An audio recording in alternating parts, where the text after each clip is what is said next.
뉴욕 증시 주간 전망, 12월에 강세 올까, 고용지표 주목. 이번 주 뉴욕 증시는 본격적인 12월에 거래를 시작하며 강세 흐름을 이어갈 것으로 예상됩니다. 뉴욕 증시는 지난달 기록적으로 좋은 성적을 냈습니다. 11월 한 달 동안 뉴욕 증시 3대 지수는 8에서 10%가량 급등했습니다. 다우존스 30 산업평균 지수와 스탠더드 앤드 푸어스 S&P 500 지수는 각각 8.77%, 8.9% 올랐습니다. 기술주 중심의 나스닥 지수는 10.7% 급등했습니다. 다우지수의 월간 상승폭은 작년 10월 이후 최대였습니다. S&P 500 지수와 나스닥 지수도 지난해 7월 이후 최고의 한 달을 보냈습니다. 지난 한 주 동안에도 뉴욕 증시는 기록적인 강세 흐름을 이어갔습니다. 지난주 다우지수와 S&P 500 지수는 종가 기준 연 고점을 기록했습니다. 다우지수는 36,000선으로 올라섰고 S&P 500 지수 또한 4,600선을 눈앞에 두고 있습니다. 연준이 선호하는 물가지수인 근원개인 소비지출 PC 가격 지수는 지난 10월 전월 대비 0.5% 오르는 데 그쳤습니다. 10월 근원 PC 가격 지수는 지난해 같은 기간에 비해서는 3.5% 상승했습니다. 이는 최근 2년이 넘는 기간 중 근원 PC 가격 지수가 지난해 같은 기간보다 가장 작은 폭으로 오른 것입니다. 인플레이션이 예상대로 둔화하는 모습을 보이면서 금융시장에서는 미국의 연방준비제도의 금리 인상이 사실상 종결됐고 곧이어 금리가 단행될 것이라는 기대감이 증폭했습니다. 연준에서 대표적인 매파 인사로 분류되는 크리스토퍼 월러 연준 이사는 최근 한 연설에서 현재 미국의 정책은 인플레이션을 목표치로 낮출 수 있는 좋은 위치에 있다고 언급했습니다. 그간 금리 인상에 앞장서온 월러 이사마저도 현재 금리를 충분히 제약적인 수준으로 인식하고 있음을 암시한 것입니다.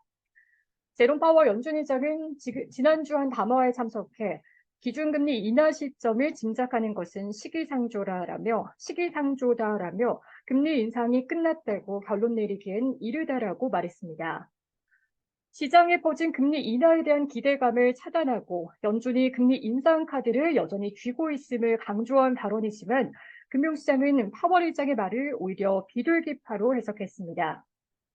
파월 의장의 발언이 이전과 크게 달라지지 않았고 연준의 입장에서는 인플레이션에 대한 승리를 성급하게 선언하는 데 대한 부담이 있기 때문에 그의 발언을 문자 그대로 받아들이기에는 무리가 있다라는 주장입니다. 시장 참가자들은 파월 의장이 인플레이션이 진전을 보이고 있고 현재 정책이 이미 제약적인 영역에 있다고 평가한 점 등을 들어 그의 발언은 최소한 금리 인상은 끝났다는 의미로 해석해야 한다고 봤습니다. 이번 주 중반부터 연준 위원들은 통화 정책에 관련한 공개 발언을 삼가는 블랙아웃 기간에 진입합니다. 시장은 12월 중순 예정된 연방공개시장위원회의 금리 동결을 확실시하고 있습니다. 동시에 내년 초부터 금리가 인하될 가능성을 염두에 두고 있습니다. 시카고 3분거래소 패드워치 툴에 따르면 금리 선물 시장에서 내년 1월 인하 가능성은 15%에 육박합니다. 내년 3월까지 연준이 금리를 최소 1회 이상 인하할 것으로 본 확률은 60%를 넘어섭니다. 늦어도 내년 5월까지 연준이 금리를 최소 1회 이상 인하할 확률은 80%를 넘어서며 대세로 자리 잡았습니다. 12월 FOMC를 앞두고 발표되는 소비자 물가지수 CPI와 비농업 고용보고서가 예상 수준으로 나오면 시장은 금리 인하에 대한 기대를 확실시할 것으로 예상됩니다. 이번 주에는 미국의 노동부의 11월 고용보고서와 민간 고용보고서, 고인과 구직보고서와 실업보험 청구자 수와 가범보고서 등 고용 관련 지표가 대거 발표됩니다. 고용시장의 열기가 꾸준히 둔화하는 모습을 보일 경우 이는 12월 금리 동결과 내년 인하에 대한 쐐기를 박을 것으로 예상됩니다.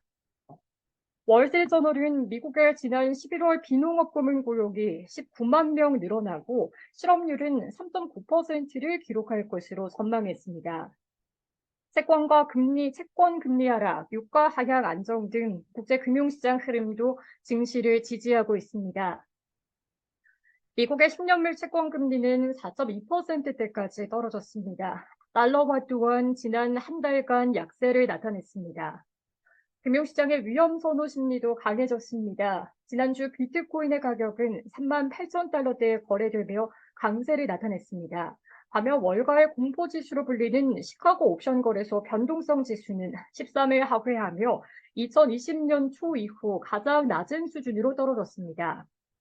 올해 마지막 월에 진입하면서 연말 산타랠리에 대한 기대감도 솔솔 피어나고 있습니다. 증시 정보업체 스톡트레이더 알마니악에 따르면 12월은 다우지수와 S&P 500 지수가 1년 중 세 번째로 좋은 수익률을 기록한 달이었습니다. 1950년 이후 다우지수와 S&P 500 지수는 12월에 각각 평균 1.5%, 1.4% 상승했습니다.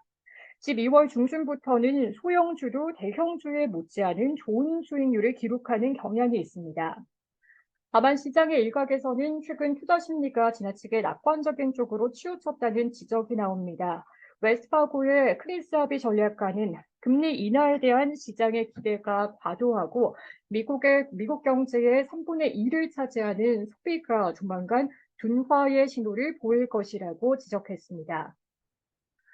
이에 따라 뉴욕 증시는 연말이 다가올수록 조정을 겪을 수 있다고 내다봤습니다. 월가의 대다수 투자은행은 내년 S&P 500 지수가 신고점을 기록하고 5천 이상을 상향 돌파할 것이라고 보고 있습니다. JP모건은 내년에도 거시경제적 여건이 좋지 않을 것이라면서 내년 S&P 500 지수가 오히려 4,200선으로 하락할 수 있다라고 내다봤습니다.